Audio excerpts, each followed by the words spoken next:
আল্লাহ রাব্বুল আলামিন বলেন, ইন্নাল্লাহা লা ইয়াগফিরু আন ইউশরাকা বিহি ওয়া ইয়াগফিরু মা দুনা যালিকা লিমান ইয়াশা। আল্লাহ বলছেন, বান্দারে সকল গুনাহ মাফ হবে, শিরকের গুনাহ আমি কখনো মাফ করব না। আল্লাহ তাআলার কথা, আল্লাহ তাআলার ওয়াদা কখনো ভঙ্গ হয় নাকি? আসতে বলবেন না, ভঙ্গ হয় নাকি? ভঙ্গ তো হওয়ার কথা নয়। আল্লাহ যা বলেন কখনো ওয়াদা ভঙ্গ করেন না। মহান রব্বুল আলামিন নিজেই বলেছেন, ইন্নাল্লাহা লা ইউখলিফুল মিআদ। আল্লাহ কখনো ওয়াদা ভঙ্গ করেন না। আরেক জায়গায় শিরকের ব্যাপারে, এই গুনাহ যে কত ভয়ঙ্কর গুনাহ আল্লাহ তাআলা সুন্দর করে আরেক জায়গায় জানিয়ে দিচ্ছেন, ওয়া মান ইউশরিক বিল্লাহি ফাকাদ হারামাল্লাহু আলাইহিল জান্নাহ। যে ব্যক্তি শিরক করবে তার জন্য জান্নাতটা হারাম হয়ে যাবে। নাউজুবিল্লাহ। জান্নাত কি হয়ে যাবে? হারাম হয়ে যাবে। তাহলে আরেকটা হাদিস এসেছে, আল্লাহ তাআলা নিজেই বলেছেন, যদিও নবীজির মুখ থেকে বের হয়েছে, কিন্তু আল্লাহর বাণী এটাকে হাদিসে কুদসি বলা হয়। ও বান্দা, তোমার কত গুনাহ আছে, তোমার গুনাহ দিয়ে যদি আনানাস সামা, আকাশটা যদি ছেয়ে যায়, তোমার গুনাহ দিয়ে যদি বিকরাবিল আরদিল খাতায়া, জমিনটাও যদি ছেয়ে যায়, কোনো সমস্যা নাই। আল্লাহ তুশরিক বি শাইআন, তুমি আমার কাছে শিরিক মুক্ত হয়ে আসো, আমি তোমার সমস্ত গুনাহগুলোকে মাফ করে আমি তোমাকে জান্নাত দিয়ে দেব। তাহলে যদি গুনার যদি কোনো সমস্যা হয়, তাহলে কোন গুনার সমস্যা বেশি? বলেন, কোন গুনার সমস্যা বেশি? আজকের সাবজেক্টটা কি? শিরক। শিরকের ধারে পাশে যাওয়া যাবে না। শিরকের গুনার ভিতরে আবার দুইটা স্তর আছে, একটা হলো ছোট শিরক, আরেকটা হলো বড় শিরক। শিরকে আকবার, শিরকে আসগার। কিন্তু শিরক কিন্তু কোন অংশেই কোনটাই কম নয়। তবে কিছু কিছু শিরক আছে, যেরকম দোয়ার মধ্যে শিরক করে, চাইতে গিয়ে আল্লাহ ব্যতীত অন্য কারো কাছে চায়, যেমন বাবার কাছে গিয়ে চায়, মাজারে গিয়ে চায়। আছে না নাই? আসতে বলবেন না, আছে না নাই? আছে। পৃথিবীর কেউ আমার আপনার উপকার করতে পারবেন। আল্লাহ নিজেও বলছেন, বান্দা কারো কাছে দোয়া করো না। ওয়ালা তাদউ মিন দুনিল্লাহি মা লা ইয়ানফাউক। তোমরা আল্লাহ ছাড়া কারো কাছে চেও না, দোয়া করো না, চাইতে যেও না, কারণ কেউ তোমার উপকার করতে পারবে না। আল্লাহ তোমার যদি কোনো উপকার করতে চান, পৃথিবীর কেউ তোমার ক্ষতি করতে পারবে না। আবার আল্লাহ যদি তোমার ক্ষতি করতে চান, লা ইয়ানফাউক, কেউ তোমার উপকারও করতে পারবে না। কিন্তু আল্লাহ ছাড়া চাওয়ার মতো আরো কিছু লোক অন্য জায়গায় আসে না নাই? আসে না নাই? এটা কি ছোট গুনাহ না বড় গুনাহ? বাচ্চা হয় না, চলো যায় বাবার মাজারে, গরু একখান নিয়ে, যে গরু নিয়ে যায় সে আরেক বলদ। আসতে বলবেন না, আসে না নাই? আচ্ছা, অভাব নেই। এক গরু যায় আরেক গরুর কাছে। ওয়াসি শুধু আমি পারি নাকি? অস্তা আপনারা পারেন নাকি? আলহামদুলিল্লাহ। কখনো ওয়াইদাস্তাআনতা ফাস্তাইন বিল্লাহ, চাইতেই হবে, সেটা আল্লাহর কাছে চাও। কার কাছে? আল্লাহর কাছে। আল্লাহর কাছে চাইতে হবে। আমার ভাইয়েরা, শিরকের গুনার ভিতরে বড় বড় গুনার মধ্যে একটা গুনাহ হলো দোয়ার মধ্যে শিরিক হয়ে যাওয়া, আল্লাহর গুণের মধ্যে শিরিক হয়ে যাওয়া। নাম্বার 2, ওয়াইনদাহু মাফাতিহুল গায়ব, সমস্ত গায়েবের জ্ঞান কে জানেন? আল্লাহ। গায়েবের মালিক কে? আল্লাহ। কিন্তু কিছু কিছু লোক মনে করে গায়েবের মালিক বান্দাও আছে কিছু। যখন নাউজুবিল্লাহ দরবারে গিয়ে বলে, বাবা আমার কপালের দিকে একটু চাই দেখো তো, আমার কি বাচ্চা কাচ্চা আছে? বাবা আবার ভান ধরে, একটু অভিনয় করে, বহুক্ষণ যায়, বাবা চুপ করে আসে, মনে উনি আর সাজিয়ে চলে গেছে। এরকম কিছু ভণ্ড আছে না? চুপচাপ থাকে। বাবা কথা বলো, বাবা হঠাৎ করে 10 মিনিট 15 মিনিট পর চাপ, কিচ্ছু না, 1.5 হাত লাঠি দরকার। 1.5 হাত কি দরকার? লাঠি দরকার, সব ভণ্ডামে ছুটে চলে যাবে। আমার নবী গায়েব জানেন না, আর ওই ভণ্ড গায়েব জানে। আমার রাসূল কি গায়েব জানতেন? গায়েবের মালিক কে? রাসূল যে গায়েব জানেন না, এই প্রসঙ্গে লম্বা একটা কথা আছে, একটু পরে বলতেছি, মনে রাখবেন। এই বিষয়টা আমাদের জানা দরকার, সম্মানিত ভাইয়েরা। তবে হ্যাঁ, রাসূলকে জানিয়ে দিতেন কে? আসতে বলবেন, রাসূলকে জানিয়ে দিতেন কে? এর মানে কি গায়েবের মালিক হয়ে যাওয়া? সম্মানিত ভাইয়েরা, মুহাব্বতের ক্ষেত্রে শিরক। কিছু কিছু লোক আছে আল্লাহর চাইতেও, কিছু কিছু বাবা আছে, কিছু কিছু ব্যক্তি আছে খুব মুহাব্বত করে, আছে না নাই? বাবাই আমার সব, এই দরবারই আমার সব। আন্দাদাই ইউহিব্বুনহুম কাহুব্বিল্লাহ, এটা একটা বড় শিরক। এরপর আনুগত্যের ক্ষেত্রে শিরক। আনুগত্য, এই পৃথিবীতে আনুগত্য হবে একমাত্র, প্রথম আনুগত্য হবে কার? আসতে বলবেন না কার? নাম্বার 2 হচ্ছে মুহাম্মদ সাল্লাল্লাহু আলাইহি ওয়াসাল্লাম। আল্লাহ তাআলা আনুগত্যের ব্যাপারে বলেছেন, ইয়া আইয়ুহাল্লাযীনা আমানু আতিউল্লাহা ওয়া আতিউর রাসূল ওয়া উলিল আমরি মিনকুম فإن تنازعتم في شيء فردوه إلى الله والرسول। জোরে বলি আল্লাহু আকবার। ও ঈমানদাররা, তোমরা আল্লাহর আনুগত্য করবে, নবীর আনুগত্য করবে, এবং তোমাদের মধ্যে যারা লিডার, তোমাদের মধ্যে যারা নেতা, তাদেরও তোমরা আনুগত্য করবে। এখানে নেতা কি বাদ পড়েছে নাকি?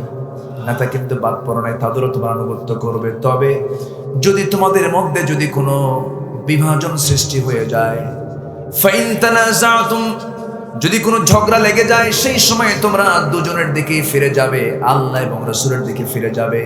কিন্তু এখানে একটা বিষয় চলে আসলো, তোমাদের মধ্যে যারা আমির, তোমাদের মধ্যে যারা নেতা, তাদেরও তোমরা আনুগত্য করবে। আমার নবী যে জুমার খুতবা, আমার নবী যে বিদায় হজের ভাষণ দিয়েছেন, সেই ভাষণের মধ্যে একটা কথা বলেছেন, এক লাইনে জান্নাতে যাওয়ার একটা সবক দিয়েছেন। ইখতাবু ফি হাজ্জাতিল বিদা ইত্তাকু রাব্বাকুম সাল্লু খামসাকুম সুমু শাহরাকুম ওয়াদ্দু যাকাত আমওয়ালিকুম ওয়া আতিউ উমারাকুম তাদখুলু জান্নাত রাব্বিকুম আও কামা ক্বালা আলাইহিস সালাতু ওয়াস সালাম। রাসূল বলেছেন, ও আমার সাহাবীরা শোনো, এক নাম্বার তোমরা আল্লাহকে ভয় করো, 5 ওয়াক্ত নামাজ পড়ো, রমজান মাসে রোজা রাখো, যাকাতের মালের যাকাতটা দিয়ে দাও, নেতার আনুগত্য করো, আল্লাহর জান্নাতে অনায়াসে প্রবেশ করো। জোরে বলুন সুবহানাল্লাহ। কিন্তু আমরা কোন নেতাকে মানব? কোন নেতা আমার জন্য মানা জরুরি, আর কোন নেতার নেতৃত্ব মানব না আমরা? একটা প্রশ্ন যদি করি, উত্তরটা দিবেন, সত্যি করে উত্তরটা দিবেন। বলুন তো, আমার দেশে নেতা বেশি না কর্মী বেশি? ভালো করে কর। নেতা বেশি না কর্মী বেশি? নেতা বেশি।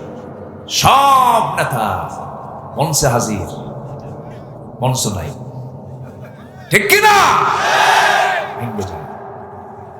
মসজিদে যান, মসজিদে যান, ওখানে নেতা কয়জন? আসতে কয়। ইমাম কয়জন? ইমাম মানে কি? বলেন, ইমাম মানে কি? মেম্বারে বসে থাকে, মেম্বার ভাঙবে? ভাঙবে না, কারণ ওখানে কোনো গন্ডগোল, ওখানে নেতার অত ভিড় নাই। সম্মানিত ভাইয়েরা, যে নেতার নামাজ নাই, সে নেতা তো আল্লাহর হক নষ্ট করছে, সে বান্দার হক নষ্ট করবে। বেনামাজি নেতার কোন নেতৃত্ব আমরা মানি না, ওদের মুখে আমরা জুতা মারি। কষ্ট পাচ্ছে? আমার দেশে মানুষ কোথায়? মানুষ তো খুঁজে পাই না, নিজেও তো হতে পারে নাই মানুষ। কই মানুষ হলাম? নিজেকেই দোষ দিয়ে কথা বলছি। সম্মানিত ভাইয়েরা, আমার দেশে মানুষ বেশি না চোর বেশি? মানুষ তো দেখি না, চোরই বেশি। এই গোপালগঞ্জের সন্তান, স্বাধীনতার স্থপতি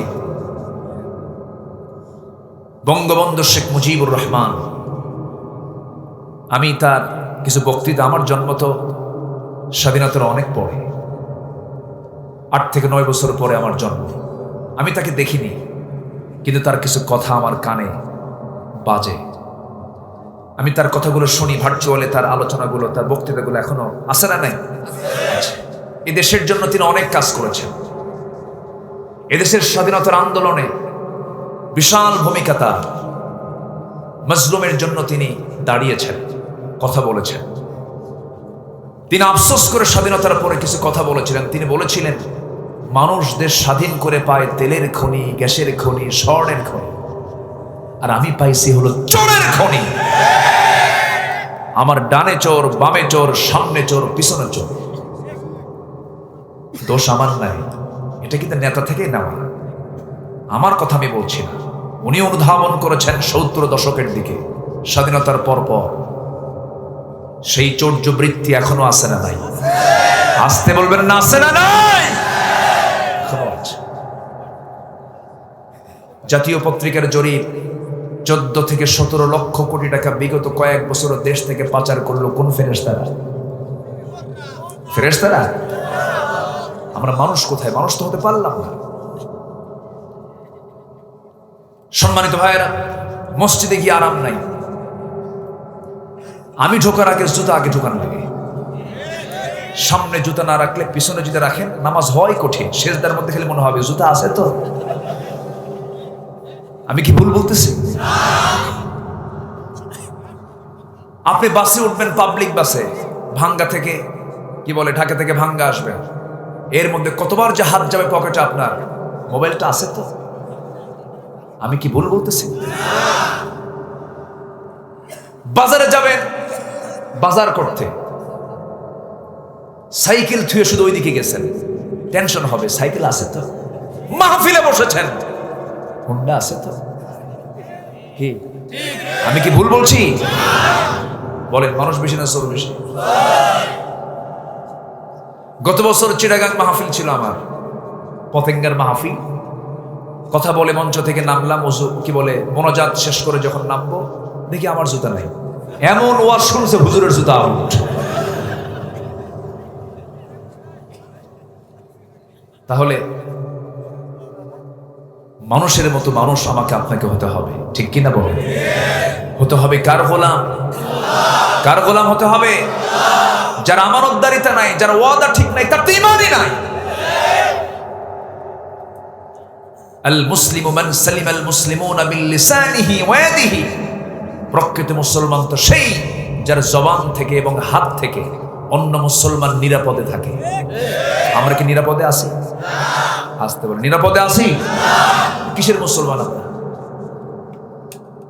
আমরা তো মুসলমান হতে পারিনি, আমরা মানুষ হতে পারিনি।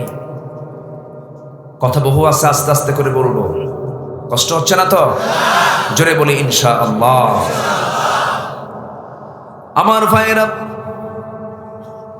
আরেকটা শিরক হলো, বড় গুনাহ হলো, আল্লাহর অবস্থান নিয়ে কিছু মানুষের চিন্তা হলো আল্লাহ সব জায়গায় তিনি আছেন।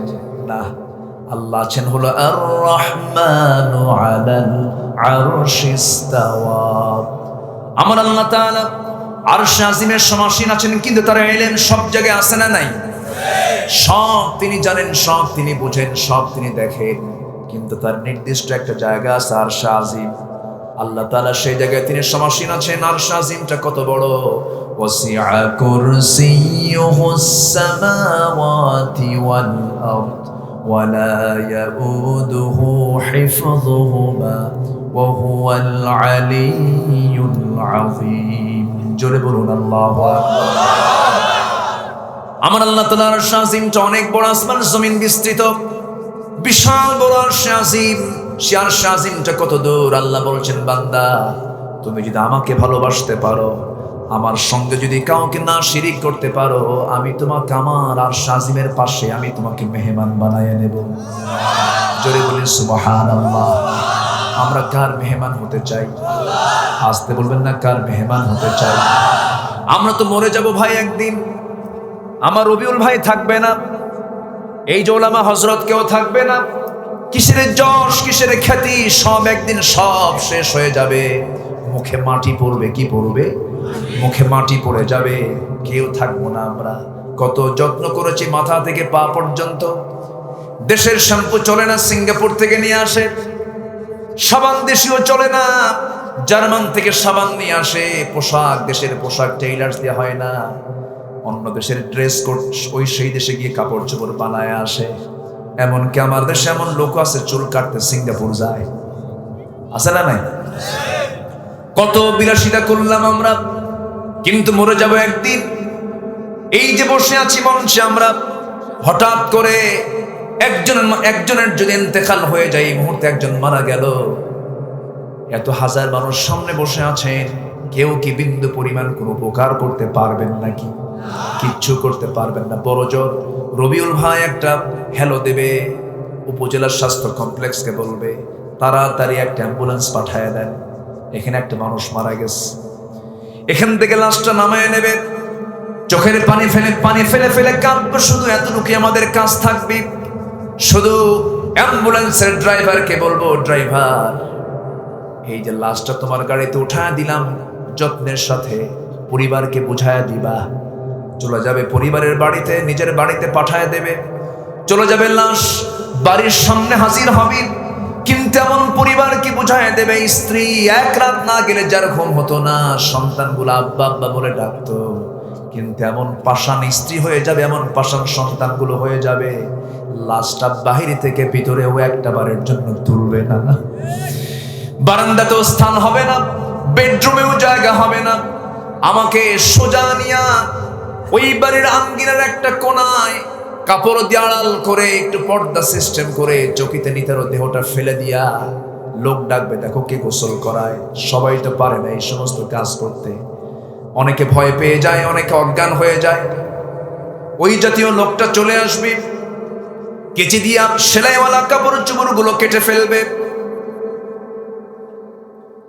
কি নাই, পকেট নাই, বোতাম নাই, সেলাই নাই, এমন একটা জামার জন্য বলবে যা বাজার থেকে কিনে নিয়ে আসো। নিয়ে আসবে, একটা টান মারবে, দুইটা খণ্ড হয়ে যাবে। মাথায় বাঁধন, পায়ে বাঁধন দিয়ে দেবে।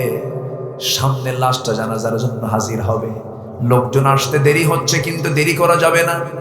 ওই সন্তানটাই বলবে, না না দেরি করা যাবে না, তাড়াতাড়ি দাফন করে দাও, লাশটা পচে যাবে, গলে যাবে, ফুলে উঠবে, আমাকে কেউ রাখবে না, আমি পৃথিবীতে সবচেয়ে বড় বোঝা হয়ে যাব, আমাকে এই দুনিয়া ধাক্কা মেরে কবরে পাঠায় দেবে।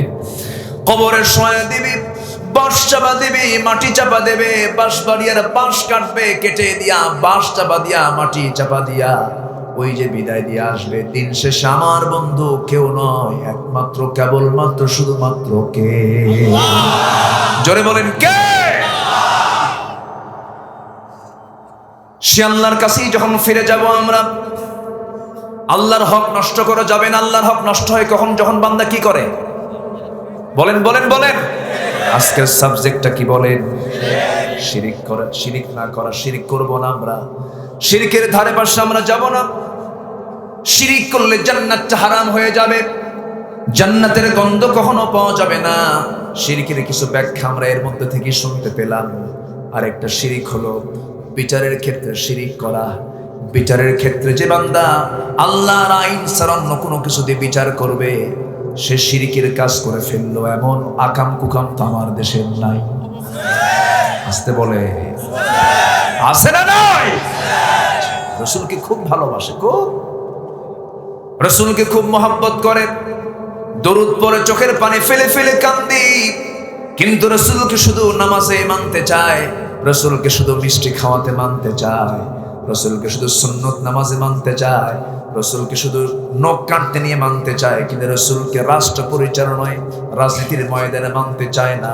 সবচেয়ে বড় প্রতারক এরা, ঠিক কিনা? রসুলকে মানতে হবে এক জায়গায় না সব জায়গায়? এক জায়গায় না সব জায়গায়? সব জায়গায় মানতে হবে। রসুলকে এক জায়গায় মানলে শুধু হবে না। মা আতাকুমুর রাসূলু ফাখুযুহু ওয়া মা নাহাকুম আনহু ফান্তাহু। রাসূল যা কিছু নিয়ে এসেছেন সব তোমরা গ্রহণ করো, যা কিছু নিষেধ করেছেন তা থেকে নিজের জীবনকে তোমরা মাইনাসে রাখো। ওই সমস্ত কাজের ক্ষেত্রে তোমরা যেও না। বিচারের ক্ষেত্রে যারা আল্লাহর বিধানকে না মানবে, অন্য কোনো বিধানকে মানবে, আল্লাহ তাআলা তাদের ব্যাপারে বলছেন ওয়ামান লাম ইয়াহকুম বিমা আনজালাল্লাহ ফাউলাইকা হুমুল কাফিরুন ফাউলাইকা হুমুল ফাসিকুন। আছে না নাই? আল্লাহর দেওয়া বিধান অনুযায়ী যারা বিচার কার্য ফয়সালা করবে না, সূরা মাইদা পড়েন, সূরা মাইদার 40 নম্বর আয়াত, যারা এই সমস্ত কাজগুলো করবে তারাই হলো কাফির, তারাই হলো ফাসিক, তারাই হলো জালিম। এই তিনটা গালি মোল্লা কইছে না আল্লাহ কইছে? এই গালি কে দিয়েছে? আমি কি করব? আল্লাহ যা বলছেন আমি তো তাই বলবো, ঠিক কি না? হজ করে আসে ট্রিপল হাজি, কি হাজি? ট্রিপল হাজি নামের আগে হাজি না লাগালে মন খারাপ করে। 4.5 লাখ টাকা খরচ করে আসলাম, আমার হাজি কও না কেন? আবার তুমি সুদ খাও, তোমার নামের আগে বিশিষ্ট সুদখোর লেখা দরকার, তা তো লিখতে দাও না। সুদ খাওয়া হাজি আছে না নাই? এই সময় কেউ উঠেন না, উঠলেই ভাববো ওটাই সুদ খায়, বসে থাকে। বলি আলহামদুলিল্লাহ। কষ্ট পাচ্ছেন নাকি আপনারা? আমার বন্ধুগণ, কোন হককে নষ্ট করা যাবে না। এখানে কিন্তু মূলত শিরিক না করা হলো কার হক? বলেন কার হক? আর শিরিক করলে পরে হক নষ্ট হলো না ঠিক থাকলো? নষ্ট হয়ে গেল। আল্লাহ বলছেন বান্দারে আমার আইন ছাড়া কোনো আইন চলবে না। বান্দা কয় না, আমি একটা আইন খারাপ করছি। কি কথা বলছেন ভাই? এটা কি হয়ে গেল? শিরিক হয়ে গেল। আল্লাহ বলছেন তুমি আমি ছাড়া আমাকে ছাড়া কারো কাছে চেও না। আল্লাহ ছাড়া অন্য কারো কাছে চাওয়া এটা কি হয়ে গেল? শিরিক হয়ে গেল। কেমন করে চলবো, কেমন করে খাবো, আমার তো কিচ্ছু নাই, কি হয়ে গেল? শিরিক হয়ে গেল। চালাবেন কে? আসতে বলেন চালাবেন কে? দেখবেন কে? বান্দার যদি তাওয়াক্কুল পরিপূর্ণ থেকে যেত, আল্লাহ তাআলা প্রত্যেক বান্দাকে পাখির মতো রিজিক দিয়ে দিতেন। কিন্তু আমরা ধান্দায় থাকি, ধান্দায় কেমন করে মারবো, কেমন করে লোপাট করব, কেমন করে বান্দার হক নষ্ট করে সব লুটপাট করে নেব। আমার দেশে ভূমিদস্যু আছে না নাই? ভূমিদস্যু আছে না নাই? লুটপাট করে খায়, কি লাভ? হারাম। আপনি আরাম পাবেন না। হারাম কামাই করবেন, ছেলের পেট খেলে ফুটা হবে, মেয়েটা নষ্ট হয়ে যাবে, অশান্তি হবে, সম্মানজনক রিজিক তোমার কাছ থেকে ফুরে যাবে, হেরে যাবে, পাবা না কিছু। টাকা থাকলে সুখ আসে না। সুখ পেতে হলে বিধান মানতে হবে কার? আসতে বলে বিধান মানতে হবে কার? বোনের সম্পত্তি মেরে খাওয়া ভাই আছে না নাই? বাপ মারা গেছে এক যুগ, ভাই বোনকে সম্পদ বুঝায় দেয় না। বোন লজ্জায় চাইতে পারে না যে মানুষ কি বলবে। এক যুগ হয়ে যায়, বোনের অংশে জমিতে ধান লাগায়, সেই ধান ভাই গোলায় তোলে, বোনকে বুঝায় দেয় না। ওইদিকে হজ করছে 3 বার। বলবো কথা বলবো, গোড়ায় হাত দিচ্ছি কিন্তু। আমার মায়েরা খুব খুশি, হুজুর ভালো করে, এখন ভাই কিছু বসে আছে নাকি? রাগ করতেছেন নাকি আপনি? চিন্তা করা যায়।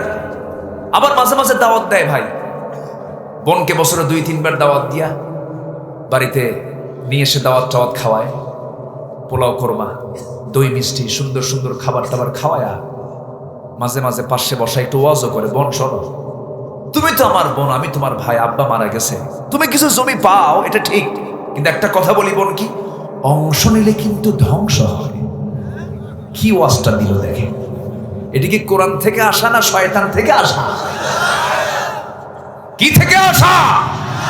শয়তান থেকে আসা। যা পাবে দিয়ে দিবে, হক আদায় হলো, আপনার জান্নাত দখল হলো। জোরে বলে সুবহানাল্লাহ। কোনো হক নষ্ট করা যাবে না, কোনো হক লঙ্ঘিত, কোনো গুনাহ নিয়ে কবরে যাওয়া যাবে না, ঋণ নিয়ে যাওয়া যাবে না। দোকানদার বাকি দিতে নিয়ে মুসলমানের দোকানে কেন লেখা থাকবে বাকি চাহিয়া? লজ্জা দিবেন না? এটা আমার কাছে কেমন যেন মনে হয়। মুসলমানের দোকানে তেমন কথা আসার কথা ছিল না, বরঞ্চ বাকি দেওয়ার জন্য দোকানদার পেরেশান হওয়ার কথা ছিল। কারণ আপনি কাউকে দান করবেন যে সবটা পাবেন, কাউকে ঋণ দিবেন তার চাইতে 18 গুণ সব বেশি পাবেন। আজকে সমাজে ঋণটা বন্ধ হওয়ার কারণে সুদটা চালু হয়ে গেছে। কিন্তু ঋণ দিবেন কেমনে? ঋণ দেওয়া মানে বিপদে পড়ে যাওয়া, ওয়াদা তো ঠিক নাই। যে টাকা ঋণ দেয় সে বিপদে না, যে নেয় সে বিপদে, যে দেয় সে বিপদে। সম্পর্ক যদি নষ্ট করতে চান, সবচেয়ে প্রিয়জনের সঙ্গে যদি সম্পর্ক নষ্ট করতে চান, একটু টাকা দিবেন, সম্পর্ক শেষ। লেনদেন করবেন, সম্পর্ক শেষ হয়ে যাবে। রাসূলকে প্রশ্ন করা হলো, ইয়া রাসূলুল্লাহি মাতাস সাআ, কিয়ামত কখন হবে? রাসূল বললেন, ইদা উদিআতিল আমানা, যখন আমানতদারিতা নষ্ট হয়ে যাবে, আমানত যখন সমাজ থেকে উঠে যাবে, তখন কিয়ামত চলে আসবে। এই লক্ষণ এখন আছে না নাই? আবার যখন দেখতে পাবে মূর্খরা চেয়ারে বসে গেছে, নেতারা চেয়ারে বসে গেছে, তখন দেখবে এটা কিয়ামতের আলামত। এখন নাচনে যারা অশ্লীল নাটক সিনেমা করে, যাদের চরিত্র বলতে কিচ্ছু নাই, এলেম কালামও নাই, তারা এমপি ইলেকশনও করে, ঠিক কি না? আছে না কোন হিরো না কি জানো, চিন্তা করা যায়। কষ্ট পাচ্ছেন আপনারা? দুনিয়ার কিছু হয়তো লাভ নাই, আমাকে হতে হবে দুনিয়ার হিরো না আখিরাতের হিরো। আখিরাতের হিরো। আমার বন্ধুগণ, ঋণ আপনি দিবেন কাকে?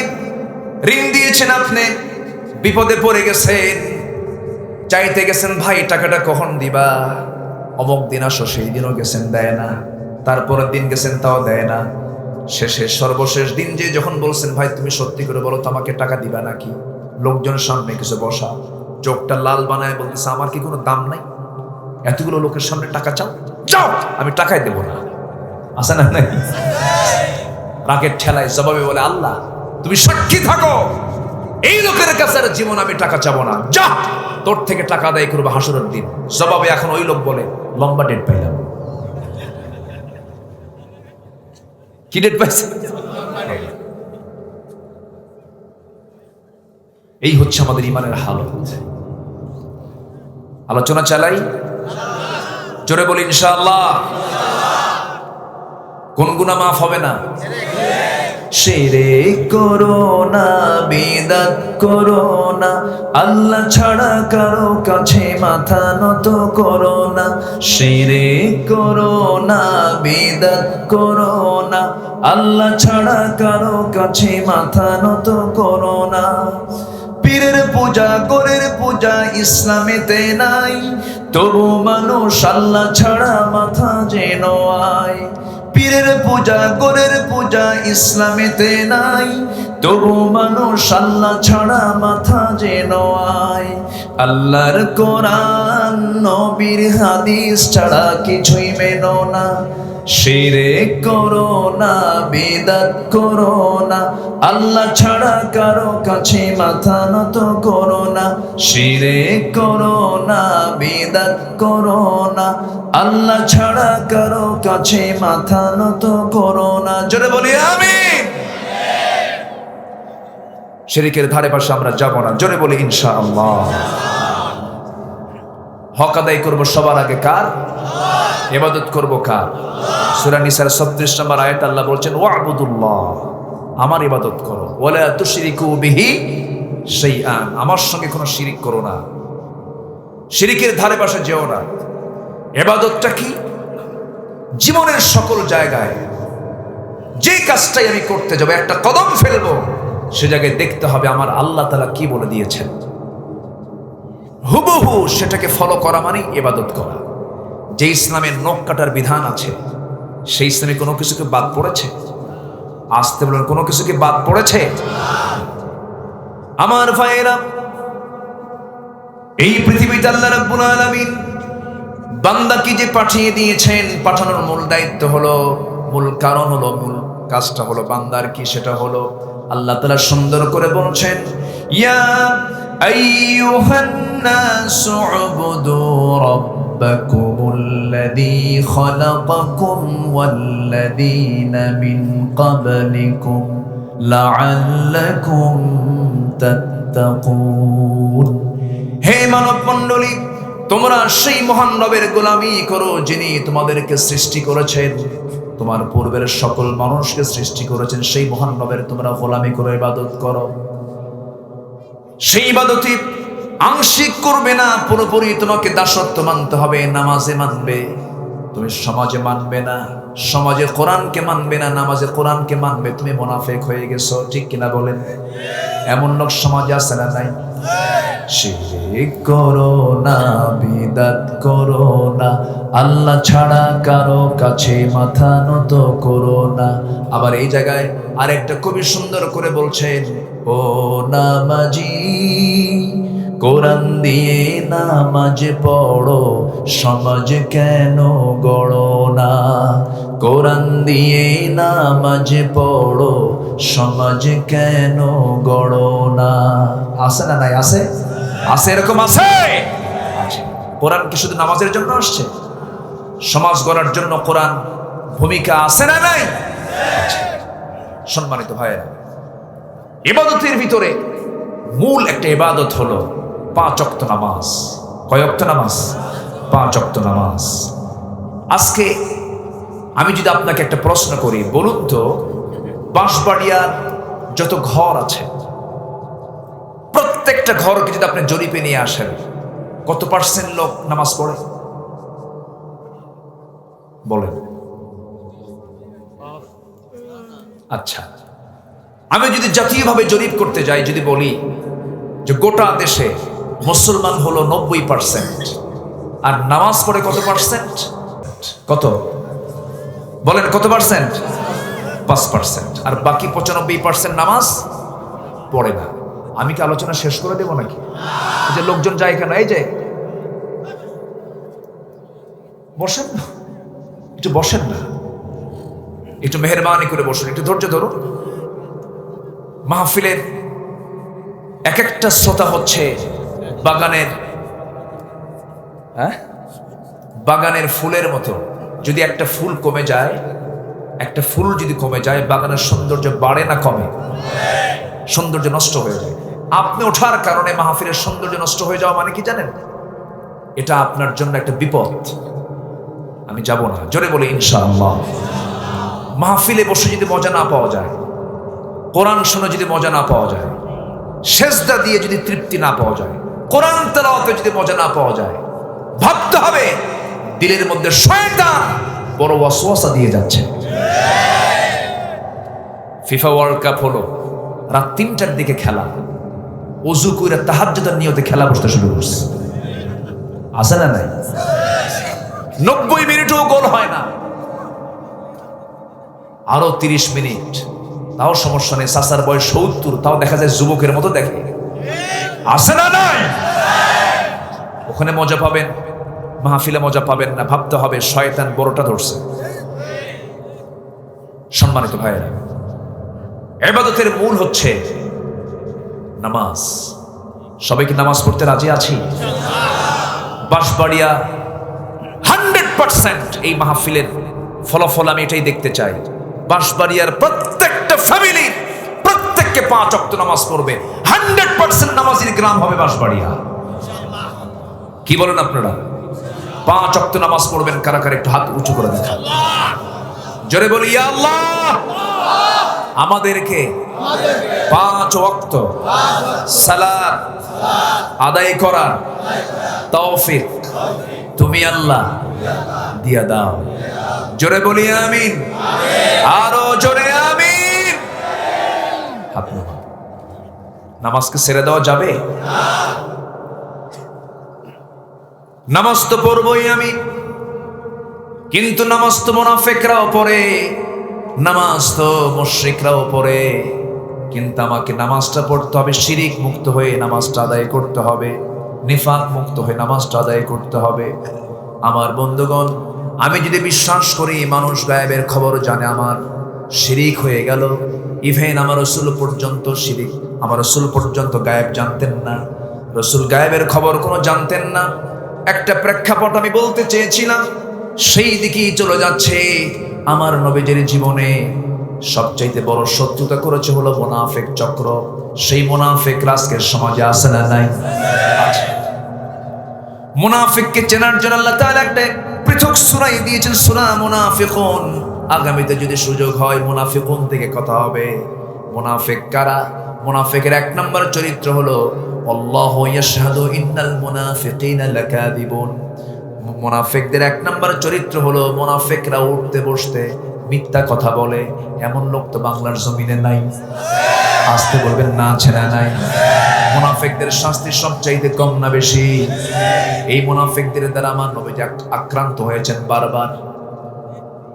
নবীজি যে গায়েব জানতেন না, গায়েবের মালিক জানলাম, বান্দা যে গায়েবের মালিক নয়, এই কথাটা প্রমাণ করার জন্য এই বিষয়টা আমি উপস্থাপন করতে চাচ্ছি।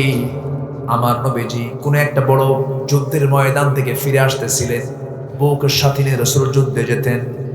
উহুদের যুদ্ধে রাসূল আয়েশাকে নিয়ে গেছেন। এমনকি আমার নবীজি জীবনে হজ মাত্র একবার করেছেন। একবারের সফরে তিনি আম্মা জান আয়েশাকে সাথে নিয়ে হজে গেছেন। একবার জীবনে একবার হজ করেছেন, সাথে নিয়েছেন কাকে? আম্মা জান আয়েশাকে সাথে নিয়েছেন। রাসূল বড় বড় সফর করেছেন, বউকে সারা যান নাই। আম্মা জান আয়েশা বলেন, আমি নবীর সঙ্গে যখন হজ করতে গেলাম, নবীজি ইহরামের কাপড় পরবেন, ইহরামের নিয়ত বাঁধবেন। ইহরামের কাপড় পরার পূর্বেই বলছেন, আয়েশা চলো আমরা অন্দরমহলে যাই। সহবাস করলেন, ফরজ গোসল সম্পন্ন করে মেন্টাল স্যাটিসফ্যাকশন নিয়ে ইহরামের নিয়ত করলেন, ইহরামের কাপড়টা পরে নিলেন। নবীজি কোথাও যেতেন বউকে ছেড়ে যেতেন না, বউকে সাথে নিয়ে যাওয়া সুন্নাহ। বলি জোরে বলি আলহামদুলিল্লাহ।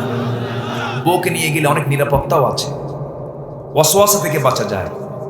রাস্তায় যাবেন, রাস্তায় চলাফেরা করবেন, এখন ছেলেদের আনাগোনা বেশি না মেয়েদের আনাগোনা বেশি? বলেন, মেয়েদের আনাগোনা বেশি। এখন বউটা যদি সাথে থাকে, বউ থাকা অবস্থায় আপনি অন্য মহিলার দিকে নজর দিবেন, এটা কঠিন ব্যাপার। আসতে হবে, সহজ ব্যাপার না, কঠিন ব্যাপার। বউ হলো দারোগা। যদি হঠাৎ করেও বউ পাশে আসে, হঠাৎ করে যদি আপনি কোনো মহিলার দিকে একটু তাকানো, হয়তো 29 সেকেন্ড তাকাইছিলেন, হয়তো তাকাইছেন, যদি এই দৃশ্যটা যদি বউয়ের চোখে একবার ধরা পড়ে, ওই সময় কিছু বলবে না। হয়তো সন্ধ্যার সময় গিয়ে ঘরে বসে আছেন বেডরুমে, বউকে ডাকতেছেন, সুইটি এক গ্লাস পানি দাও তো। তোমার সুইটি ছায়া থাকো আরেক দিকে। কি কথা কি বুঝতেছেন? তাহলে বউকে পাশে রাখার বরকত আছে না নাই? কি বলেন, আছে না নাই? বউ পাশে রাখে সুন্নাহ। কোথাও যাবেন বউকে সাথে নিয়ে যাবেন।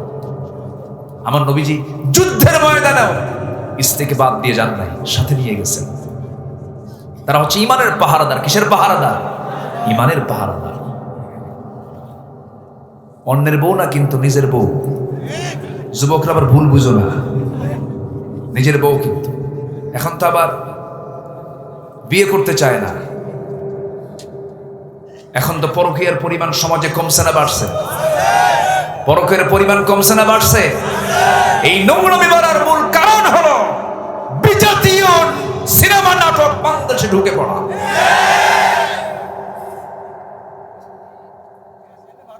যে নাটকে একটা নারীর দেহে কোনো কাপড় থাকে না, যে সিনেমায় একটা নারীর দেহে কোনো কাপড় থাকে না, কি সিনেমা না নোংরামি? সিনেমা না নোংরামি? নোংরামি। আজকে অবাধ ভাবে চলছে এগুলো, নোংরামি চলছে। তারাই সেলিব্রিটি যারা আগে বাচ্চার মা হয়, এরপরে বিয়ে হয়, এরপরে গায়ে হলুদ হয়। আছে না নাই? আছে না নাই? এই সমস্ত অপসংস্কৃতির মুখে আমরা থুতু মারি, এগুলোকে আমরা মানি না। আমাদের মডেল হচ্ছেন মুহাম্মদ সাল্লাল্লাহু, আমাদের মডেল হচ্ছেন আসিয়া আলাইহিস সালাতু ওয়াস সালাম, আমাদের মডেল হচ্ছেন আয়েশা সিদ্দিকা রাদিয়াল্লাহু তাআলা আনহা। আল্লাহু আকবার বলেন। আমার নবীজি স্ত্রীকে সাথে নিয়ে চলতেন। ভালোবাসা কাকে বলে রাসূল বুঝিয়ে দিয়েছেন। আমার নবীজি বসে আছেন, আম্মা জান আয়েশা সিদ্দিকা রাদিয়াল্লাহু তাআলা আনহা এক গ্লাস দুধ, উটের দুধ রাসূল খুব পছন্দ করতেন। উটের দুধ একটু লবণ লবণ লাগে, খাইছেন কিনা জানি না, খাইছেন তো? উটের দুধ কিন্তু হজম করা খুব কঠিন ব্যাপার, ভালো শক্তিশালী পেট দরকার। তো আমি মক্কায় গেলেই মাঝে মাঝে একটু পান করার চেষ্টা করি, সুন্নাহ আদায় করার চেষ্টা করি। তো উটের দুধ রাসূল খুব রাত্রেবেলা খেতেন। আম্মা জান আয়েশা সিদ্দিকা এক গ্লাস উটের দুধ রাসূলের সামনে হাজির করলেন। আমার নবীজি বলছেন, আয়েশা আমি আগে খাবো না, তুমি আগে খাও। আমি বারবার তাকে খাওয়ানোর চেষ্টা করতাম, কিন্তু রাসূলকে আমি কোনোদিন আগে খাওয়াতে পারিনি। আমি আয়েশা গ্লাসটা হাতের মধ্যে নিয়ে আমি যখন দুধ পান শুরু করতাম, রাসূল ঘাড়টা একটু নিচু করে দেখতেন আমি আমার ঠোঁটটা গ্লাসের কোন জায়গায় লাগাই। আমি যেই দিকে ঠোঁটটা লাগাতাম আমার নবীজি সেই দিকে ঠোঁটটা লাগাতেন। আমি যখন খাওয়া শেষ করে দিয়ে রাসূলকে দিতাম, আমার নবীজি বলতেন, আয়েশা তুমি খেয়েছো নাকি? হ্যাঁ হুজুর আমি খেয়েছি, একটু আছে দাও আমাকে। নবীজি আস্তে করে মুস্কি হাসি মেরে বলতেন, আয়েশা কোন দিকে ঠোঁট লাগিয়েছ আমি কিন্তু দেখে নিয়েছি। সেই দিকে ঠোঁটটা লাগায় তিনি দুধ পান করতেন। আম্মা জান আয়েশা বলেন, নবীজি ছাগলের গোশত পছন্দ করতেন। ছাগলের দুম্বা, ছাগলের গোশতগুলো নিয়ে রাসূলের সামনে হাজির করতাম, বলতাম হুজুর আপনি খাওয়া শুরু করে দেন। আম্মা জান আয়েশা বলেন, রাসূলকে দিতাম কিন্তু রাসূল আমার দিকে ঠেলে দিতেন। আমি গোশতগুলো না খেয়ে হাড়গুলো খেয়ে খেয়ে রেখে দিতাম। নবীজি আমার চুষে খাওয়া সেই হাড়গুলো রেখে দিতাম, সেই চুষে খাওয়া হাড়গুলো আমার নবীজি চুষে চুষে খেতেন। আমার বন্ধুগণ, মুহাব্বত তো ইসলাম শিখিয়ে দিয়েছে, কিন্তু সেই মুহাব্বত আজকে ঘরে আসে না, বটতলা। মুহাব্বত কোথায় গেছে? প্রেম মুহাব্বত তো ঘরের মধ্যেই হবে, স্বামী স্ত্রীর মধ্যেই হবে। যুবকরা আজকের মাহফিল আমি লক্ষ্য করছি, যুবকদের অবস্থানটাই আজকে বেশি, যুবকরা বেশি এসেছ। যুবকদের জন্য আমি 3টা মেসেজ দিয়ে যাব। যুবকরা 3টা কাজ তুমি করবে, জীবনের কোনো জায়গায় তোমার রিজিকের কোনো ঘাটতি হবে না। আল্লাহ তাআলা তোমার রিজিকটা ডাবল ডাবল করে দিবেন। জি আলহামদুলিল্লাহ। যুবকরা শুনবে না? কি শোনার আগ্রহ আছে? আমার ভাইয়েরা, বলছিলাম নবীর কথা। আম্মা জান আয়েশা কি যুদ্ধের ময়দানে নিয়ে গেছেন। যুদ্ধ শেষে আমার নবীজি অভিযান শেষ করে ফিরে আসতেছিলেন। ফেরার পথে আমার নবীজি ওই সময় সাহাবে কেরামকে বলেন, সাহাবীরা শোনো, এই যে হাজার হাজার সৈন্য তোমরা আছো, 2-1 তো বাদ পড়ে যেতে পারে। আমি সাফওয়ানকে দায়িত্ব দিলাম, সাফওয়ান শোনো, তুমি সবার শেষে তুমি আসবে। যদি কেউ বাদ পড়ে যায়, সেই বাদ পড়া লোকগুলোকে তুমি যত্ন করে মদিনা পর্যন্ত পৌঁছায় দিবা। আম্মা জান আয়েশা ওই সফরে ছিলেন। নবীজি রওনা দিলেন। রওনা দিতে দিতে চলতে চলতে হঠাৎ করে পথিমধ্যে শৌচকার্যের প্রয়োজন হলো, প্রকৃতির চাপ চেপে আসলো। আম্মা জান আয়েশা বলছেন, উটটা থামায় দাও, হাওদাটা উটের পিঠ থেকে নামায় দাও, পালকিটা নামায় দাও। পালকি নামায় দেওয়া হলো। দায়িত্বপ্রাপ্ত সাহাবী তাকে অত্যন্ত পর্দার নিয়ম রক্ষা করে তাকে আড়ালে নিয়ে চলে গেলেন। তিনি আড়ালে চলে গেলেন, শৌচকার্য সম্পূর্ণ করলেন। শৌচকার্য সম্পন্ন করে হাজত শেষ করে তিনি আসতে একটু বিলম্ব করলেন। এসে দেখেন সেই পালকিও নাই, হাওদাও নাই, উটটাও নাই, সবাই চলে গেছে। কেউ তার সামনে, কোনো মানুষজন কেউ নাই, কোনো সাহাবীরাও নাই। দেরি হলো কেন? ওই জায়গায় তিনি গিয়েছেন, তিনি গলার হার একটা ধার করা গলার হার তিনি নিয়ে এসেছিলেন। সেই হারটা তার গলা থেকে পড়ে যায়। আবার তিনি খুঁজতে গেছেন, খুঁজতে গিয়ে দেরি হয়ে গেছে। এইদিকে দায়িত্বপ্রাপ্ত সাহাবী তিনি আম্মা জান আয়েশা হাওদার মধ্যে আসেন এটাই মনে করেছেন, মনে চলে আসছেন। তিনি এত চিকন ছিলেন যে পালকির মধ্যে থাকলেও সে ওজন, না থাকলেও সে ওজন। ভাবছেন তিনি চলে আসছেন, পালকিটা উটের পিঠে উঠায়া দিয়েছেন, হাওদাটা উটের পিঠে উঠায়া দিয়েছেন, সব চলে গেছে। এসে দেখেন কেউ নাই, শুধু তিনি ইন্না লিল্লাহ বলে আস্তে করে বসে গেলেন। তিনি ভাবলেন, আল্লাহ আমাকে বিপদে ফেলেছেন, আল্লাহ আমাকে উদ্ধার করবেন। আস্তে করে তিনি আয়াতুল কুরসি বারবার পড়ছেন, দোয়াগুলো পড়ছেন। এক পর্যায়ে ওই দায়িত্বপ্রাপ্ত সাহাবী দূর থেকে লক্ষ্য করছেন কে যেন সামনে বসা মহিলা মানুষ মনে হচ্ছে, চাদর মুড়ি দিয়ে বসা। দূর থেকে লক্ষ্য করলেন, অনুমান করতে পারলেন না কে। কাছাকাছি যখন চলে এসেছেন চিনতে পেরেছেন এটা আম্মা জান আয়েশা সিদ্দিকা রাদিয়াল্লাহু তাআলা আনহা।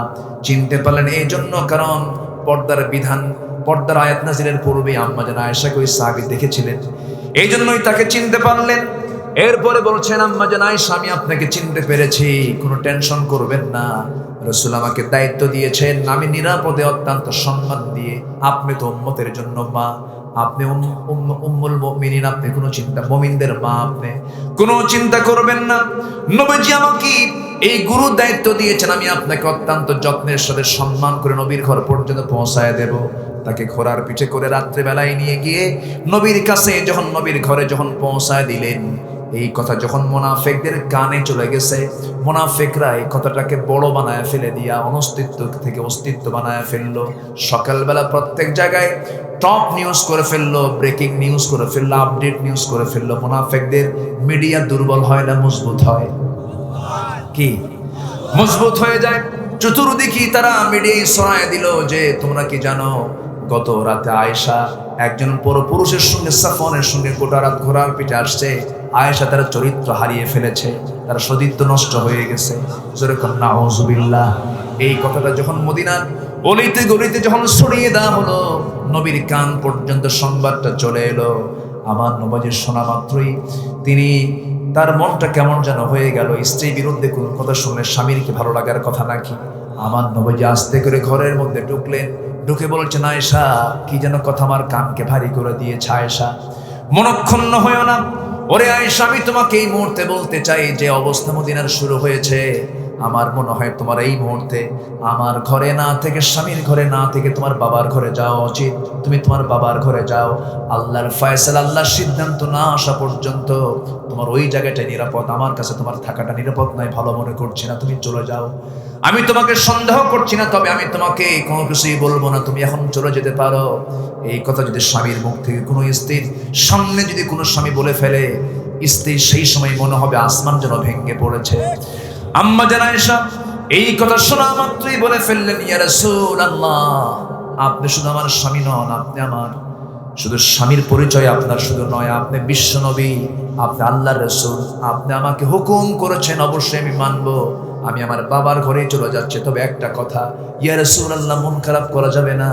আমার বিয়ের ফয়সালা কিন্তু দুনিয়াতে হয় নাই, আমার বিয়ের ফয়সালা হয়েছে আসমানে। আল্লাহ নিজে আমার বিয়ের প্রস্তাব দিয়েছেন। জোরে করে সুবহানাল্লাহ। বেহেশতের রুমালে করে আমার ছবি জিবরিল আমিন আপনার সামনে হাজির করে দিয়েছেন, এরপরে আমার বিয়েটা হয়েছে। ঠিক আছে, আমি চলে যাচ্ছি আমার বাবার বাড়ি, তবে একটা কথা বলে যাই হুজুর, আপনাকে আমি বলছি, আমি এই বিষয়ের বিচার কারো কাছে চাইলাম না, যিনি আমার বিয়ের ফয়সালা করেছেন তার কাছে আমি চাইলাম। জোরে করে সুবহানাল্লাহ।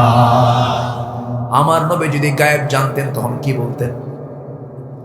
যদি তিনি গায়েব জানতেন তাহলে বলতেন, আয়েশা সব মুনাফিকদের বানানো কথা, ভিত্তিহীন বিষয়, বিশ্বাস করো না, কিচ্ছু হয় না, তুমি থাকো, বলতেন না? এখন বলেন, রাসূল কি গায়েব জানতেন? রাসূল কি গায়েব জানতেন?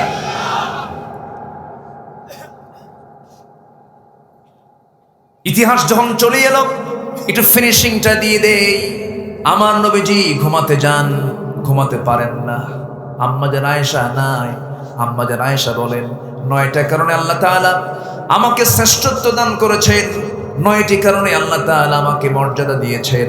এর মধ্যে 1 নাম্বার হলো 9 বছর বয়সে নববধূ হয়েছে নবীজি, আর 13 বছর বয়সে নববধূ হয়ে আমি আমার নবীর ঘরে পদার্পণ করেছি। 13 বছর বয়সে নববধূ হয়ে নবীর ঘরে পদার্পণ করেছি। আমি একমাত্র কুমারী স্ত্রী, আমি জিবরাইলকে নিজের চোখে দেখেছি। এবং আরেকটা কারণ হলো, আমি যখন নবীর সঙ্গে একই বিছানায় ঘুমাতাম, একই বিছানায় যখন ঘুমাতাম, একই চাদরের নিচে যখন ঘুমাতাম, আমি থাকতেই জিবরাইল ওহী নাজিল করতেন। আমি আয়েশা নিজেকে ধন্য মনে করি, আমি আয়েশা নিজেকে ধন্য মনে করি। সেটা হলো, নবীজি আমার ব্যাপারে বলেছেন, শরীর খাবার যেমন শ্রেষ্ঠ খাবার, আমার স্ত্রীর মধ্যে আমার আয়েশা সবচাইতে শ্রেষ্ঠ স্ত্রী। 7 দিন ধরে আমার নবীজি হাদিস বর্ণনা করছেন, সাহাবে কেরামকে 7 দিন পরে বলেন, সাহাবীরা কি কি বলেছে কে কে বলতে পারবে? সবাই ফুলফিল বলতে পারে নাই। রাসূল বলেছেন, আয়েশা রে, আমি কি বলেছি বলো তো? 7 দিনের প্রত্যেকটা কথা, প্রত্যেকটা হাদিস ফার্স্ট টু লাস্ট সব বলে দিয়েছেন, একটা শব্দ বাদ পড়ে নাই। জোরে বলি সুবহানাল্লাহ। আম্মা জান আয়েশা সিদ্দিকার মতো একজন দামি মানুষ, কি পরিমাণ ষড়যন্ত্র করলো মুনাফিকেরা। আমার নবীজি ঘুমাতে যান, ঘুমাতে পারেন না, হাতটা গায়ে দেন, আয়েশা নাই, বুকটা খানখান হয়ে যায়, চোখের পানিতে বালিশ ভিজে যায়। ওইদিকে আম্মা জান আয়েশা সেজদায় পড়ে পড়ে কাঁদেন, বাপ মা ভালো করে কথা বলে না, সবাই সন্দেহ করছে। আম্মা জান আয়েশা সিদ্দিকা সেজদার মধ্যে কাঁদেন, চিকন মানুষ আরো চিকন হয়ে গেলেন। কিন্তু আমার নবীও কাঁদেন, আয়েশাও কাঁদেন, সাহাবীরাও দেখে দেখে কাঁদে। আর মুনাফিকরা কি হাসে? এরকম মুনাফিক হাসার মতো লোক এখনো আছে না নাই? আসতে বলবেন না, আছে না নাই? মুনাফিকরা হাসে সাময়িক, কিন্তু মুনাফিকদের জন্য কান্না আছে না নয়? অবশ্যই কান্না আছে। আম্মা জান আয়েশা বলেন, আমি নিজেকে ধন্য মনে করি, নবীজি তার শেষ বিদায়টা তিনি দুনিয়া থেকে নিয়েছেন আমার ঘর থেকেই। নবীজি অসুস্থ হয়ে পড়লেন, আমার নবীজি বললেন, ও আয়েশা দরজা খুলো। দরজাটা খুলে দিলাম। নবীজি আমার ঘরের মধ্যে ঢুকিয়ে বলছেন, আয়েশা প্রচন্ড মাথা ব্যথা, প্রচন্ড জ্বর, আমার কষ্ট হচ্ছে, আয়েশা মাথায় একটু পানি ঢেলে দাও। মাথায় পানি ঢেলে দেওয়া হলো। নবীজির শেষ সময়ে 3টা সিমটম দেখা দিয়েছিল, প্রচন্ড জ্বর এসেছে, মাথা ব্যথা হয়েছে, আর নবীকে বিষ প্রয়োগ করা হয়েছিল। কি প্রয়োগ করা হয়েছিল? বিষ প্রয়োগ করা হয়েছিল। বিষক্রিয়া নবীজির মৃত্যুর পূর্বে প্রকাশ পেয়েছিল, খুব কষ্ট পাচ্ছিলেন নবীজি আমার। নবীজিকে বিষ প্রয়োগ করে মারার ষড়যন্ত্র করা হয়েছিল। 2জন সাহাবী ওই সময় দুনিয়া থেকে বিদায় নিয়েছেন, শহীদ হয়ে গেছেন। নবীজি বেঁচে ছিলেন, কিন্তু বিষক্রিয়াটা মৃত্যুর পূর্বে প্রকাশ পেয়েছিল। যে রাসূল এত বড় সত্যবাদী মানুষ, সেই রাসূলকে বিষ খেয়েও মারার ষড়যন্ত্র করা হয়েছে, দেশ ত্যাগে বাধ্য করা হয়েছে, রক্তাক্ত করে দেওয়া হয়েছে। কোনো কারণ ছিল না, একটাই কারণ, রাসূল বলেছেন এই দুনিয়াতে কোনো শিরকের কাজ চলবে না, কোনো বেদাতের কাজ চলবে না, কোনো আইন চলবে না, আইন চলবে একমাত্র কার? জোরে বলেন কার? আম্মা জান আয়েশা বলেন, রাসূল আমার ঘরে আশ্রয়, আমার ঘরে বিশ্রাম নিলেন। নবীজিকে শোয়া দিলাম, নবীজির মাথায় পানি ঢেলে দিলাম। আজান হয়ে গেল, বেলাল আজান দিয়ে দিলেন। বেলাল আজান শোনা মাত্রই নবীজি অসুস্থ অবস্থায় তিনি উঠে দাঁড়ানোর চেষ্টা করলেন, কিন্তু পারলেন না, পড়ে যাওয়ার মতো হয়ে গেলেন। আমি আয়েশা তাকে শক্ত করে ধরলাম। রাসূল বলছেন, আয়েশা রে, আমার শরীরটা দেখে মনে হচ্ছে আমার জামাতের নামাজ পড়া হবে না। তুমি আমার প্রিয় সাহাবী, আমার অত্যন্ত কাছের বন্ধু, আবু বকরকে বলো, তোমার আব্বাকে বলে দাও যেন আমার মুসল্লায় দাঁড়ায় আমার দায়িত্বটা পালন করে, মানে আমার পরবর্তী খলিফা আমার আবু বকরই হয়ে যাবে। দেশ গড়বে কারা? সেই দেশ গড়ার জন্য রাষ্ট্রনায়ক হবে কারা? রাসূল ইঙ্গিত দিয়ে দিয়েছেন, মসজিদের নেতৃত্ব দিবে যারা, দেশ গড়বে তারা। ঠিক কিনা? আমার নবীজি ইঙ্গিত দিয়ে দিলেন। আমার ভাইয়েরা, আমার নবীজি উঠতে পারেন না। আজান যখন শেষ হলো, নামাজ যখন শুরু হয়ে গেল, সাহাবীরা দেখতে পেলেন নবীজির মুসল্লায় নতুন ইমাম হাজির হয়ে গেছে। সাহাবে কেরাম হাওমা করে কাঁদতেছে আর মনে মনে চিন্তা করতেছে, বুঝতে পেরেছি নবীর পেছনে নামাজ পড়ার কিসমত আর জীবনে হবে না। সাহাবে কেরাম কাঁদতে কাঁদতে অস্থির হয়ে যাচ্ছেন, নামাজ শুরু হয়ে গেছে। সাহাবীদের কান্নার আওয়াজ নবীর কানে চলে আসছে। রাসূল বলছেন, আয়েশা রে, আমার সাহাবীরা কান্দে কেন? আমাকে একটু কাছে নিয়ে যাও তো, জানালার কাছে নিয়ে যাও, আমি একটু সাহাবীদের নামাজটা দেখতে চাই। সাহাবীদের নামাজের দৃশ্য দেখার জন্য যখন জানালার কাছে যখন নিয়ে যাওয়া হলো, আমার নবীজি সেই জায়গায় তিনি দাঁড়ায় আছেন, তাকে শক্ত করে ধরে আছে। সাহাবীদের নামাজের দৃশ্য দেখি নবীজির চোখের পানি আটকাতে পারলেন না। নবীজির চোখের পানি দেখে আম্মা জান আয়েশা চোখের পানিগুলো হাত দিয়ে মুছে মুছে দিচ্ছেন আর বলছেন, ইয়া রাসূলুল্লাহ, আপনি কাঁদেন কেন? আপনার সাহাবীরা তো নামাজ পড়ে, আপনি কান্না করার কারণটা কি? রাসূল বলছেন, আয়েশা রে, মানুষের চোখের পানি 2টা মুহূর্তেই বের হয়, একটা হলো চরম দুঃখের সময়, একটা হচ্ছে চরম আনন্দের সময়। আমার এই চোখের পানিটা বের হচ্ছে আজকে, আমার চরম আনন্দের মুহূর্তে আমার চোখ থেকে পানি বের হচ্ছে। এই যে আজকে নামাজের দৃশ্য, সাহাবীরা আজকে প্রকাশ্যে নামাজ কায়েম হওয়ার পরে তারা এত সুন্দর করে নামাজ জামাতে পড়তেছে। তুমি কি জানো আয়েশা, আমি যখন মক্কার মাটিতে নামাজ পড়তে গেছি, কাফের মুশরিকরা আমার পিঠের উপরে উটের পচা নারী ভুঁড়ি চাপায়া দিয়েছে, বুখারীর বর্ণনা। আমি হামাগুড়ি দিয়ে পড়ে গেছি।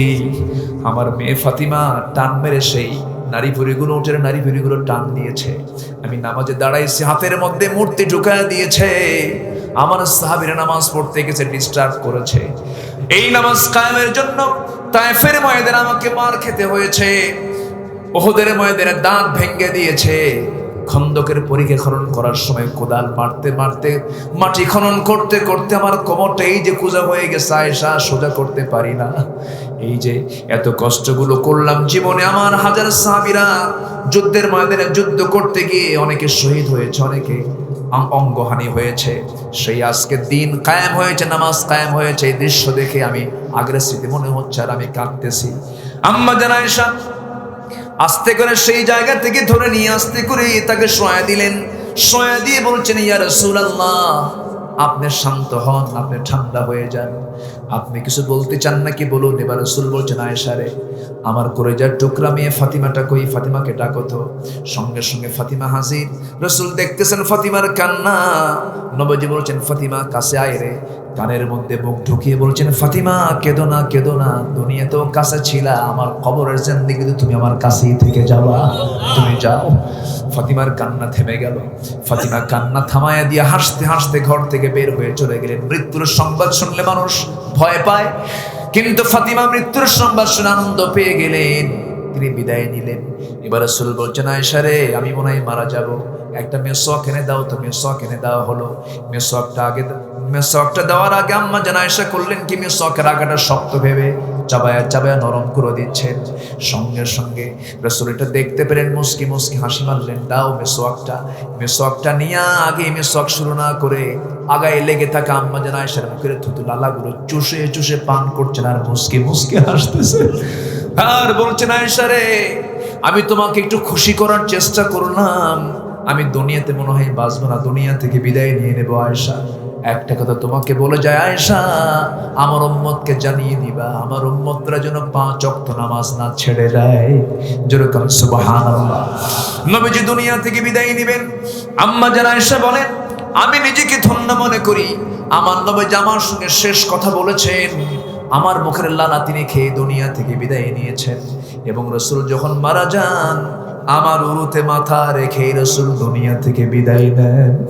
আমি আমার হাতে নবীজির চোখটা নিচের দিকে নামায়া দিয়েছি, রাসূল দুনিয়া থেকে বিদায় নিয়েছেন। আমি আয়েশা নিজেকে ধন্য মনে করি, আমার নবীজি আমার ঘরটাই হয়ে গেছে আমার নবীজির মাকবারা, কবর। আমার ঘরেই তাকে সমাহিত করে দেওয়া হয়েছে। আমার বড় শখ ছিল নবীর সঙ্গে আমি থেকে যাব, আমি আমার রাসূলের পাশেই শুয়ে থাকবো। কিন্তু ইসলামের বড় একজন খলিফা ওমর ফারুক তিনি যখন শখ করলেন তিনি নবীর সঙ্গে থাকতে চান, আমি আমার জায়গা বড় একজন খলিফাকে দান করে দিয়েছি। সেই আম্মা জান আয়েশাকে নিয়ে মুনাফিকেরা বড় ষড়যন্ত্র করলো। এই ষড়যন্ত্রের সবশেষ ফলাফল হলো, আমার নবী অপেক্ষার প্রহর গুনছেন, আল্লাহ তাআলা কি জানাবেন। তাহলে এখান থেকে একটা বিষয় স্পষ্ট হলো, গায়েব যদি আল্লাহ ছাড়া কাউকে মানতে যায়, সে ব্যক্তি বড় শিরকের মধ্যে চলে গেল। গায়েবের মালিকটা কে? আল্লাহ। আসতে বলবেন না, কে? শিরকের কাছে আমরা যাব না, জোরে বলি ইনশাআল্লাহ। আমরা চাইবো গায়েবের মালিকের কাছে। কার কাছে যাব আমরা? আল্লাহর কাছে আমরা যাব। আমার ভাইয়েরা, ফলাফল কি হলো? আম্মা জান আয়েশা তো বাবার বাড়ি, আমার নবীজি পৌঁছে না, তিনি রাতগুলো পার করতেছেন, কষ্ট পাচ্ছেন, মুনাফিকরা হাসতেছে। কিন্তু এক পর্যায়ে আল্লাহর পক্ষ থেকে হকটা প্রকাশ পেয়ে গেল, ওহী নাযিল হয়ে গেল, রাসূলকে জানানো হলো, ইন্নাল্লাযীনা জাউ বিল ইফকি উসবাতুম মিনকুম। হে রাসূল, আপনার স্ত্রীর ব্যাপারে যে সমস্ত কথাগুলো বলতেছে সম্পূর্ণ ভিত্তিহীন বানোয়াট কথা, আয়েশার কোনো দোষ নাই। আম্মা জান আয়েশা বলেন, আমি নিজেকে ধন্য মনে করি, আল্লাহ তাআলা আমার শানে কয়েকটা আয়াত নাযিল করে দিয়েছে। জোরে বলেন সুবহানাল্লাহ। নবীজি দৌড় মেরে চলে গেলেন শ্বশুর বাড়ি, গিয়ে বলছেন, শাশুড়ি কি? আমার শাশুড়ি আম্মা, আমার আয়েশাটা কোথায়? আমার আয়েশা কোথায়? আমার আয়েশা কোথায়? দৌড় মেরে মেরে ভিতরে খুঁজে খুঁজে বের করলেন। আম্মা জান আয়েশা কথা বলছেন না, একটু অভিমান করে আছেন। মেয়েদের মধ্যে অভিমান কম না বেশি? বলেন, কম না বেশি? একটু আদর পেতে চায়, একটু ভালোবাসা পেতে চায়। এই সিচুয়েশন যখন হলো, নবীজি এসে বলছেন, আয়েশা আমি চলে এসেছি, একটু কথা বলো। কোনো কথা তিনি বলছেন না। এবার বলছেন, আয়েশা রে, আল্লাহর পক্ষ থেকে তোমাকে উদ্দেশ্য করে আল্লাহ তাআলা আয়াত নাযিল করে দিয়েছেন। ওরে হুমায়রা, তুমি কোথায়? ও লাল টুকটুকে মহিলা, তুমি কোথায়? কথা তিনি বলছেন না, একটু অভিমান করে আছেন, তার চোখে পানি। রাসূল বলছেন, আয়েশা, হুমায়রা রাগ করো না। এবার তিনি জবাবে বলছেন, আমি কারো প্রশংসা করি না, আমি ইব্রাহিমের আল্লাহর প্রশংসা করি। কার আল্লাহর প্রশংসা করি? ইব্রাহিমের আল্লাহ। রাসূল মুস্কি হাসি মেরে বলছেন, আয়েশা তোমার রাগ এখনো কমে নাই, তুমি সোজা চলে গেছো ইব্রাহিমের আল্লাহর কাছে। আল্লাহু আকবার বলেন। তাদের রাগটাও ছিল কত বিজ্ঞচিত রাগ। রাসূল বলেন চলো চলে যাই। আমার রাসূল হাসতেছেন, আয়েশাও হাসতেছেন, সাহাবীরা হাসতেছে, মুনাফিকদের হাসি বন্ধ হয়ে গেছে। আজকে যারা হাসতেছে ওরা একদিন কাঁদবে, ঠিক কিনা? ওদের মুখে মাটি পড়বে। জোরে বলি ইনশাআল্লাহ। হকের বিজয় কে দিবেন? আসতে বলবেন না, কে দিবেন? সম্মানিত ভাইয়েরা, হকটা আমরা আদায় করবো। আল্লাহর হক হচ্ছে শিরিক না করা। আল্লাহর হক আদায়, আল্লাহর হক মানে কি? শিরিক না করা। আসুন শিরিক মুক্ত জীবন আমরা গড়ি। যে সাবজেক্টে ছিলাম সেই সাবজেক্টে আমি থেকেই আজকের আলোচনা আমি আর বাড়াতে চাচ্ছি না, যেহেতু আজকে প্রথম রজনী, আগামীকালকে আছে। সব দিক বিবেচনা, সব দিক ঠিক রেখে আমি আমার কথা এখানে শেষ করছি। যে যেখানে আছেন সবাই বসে পড়ুন।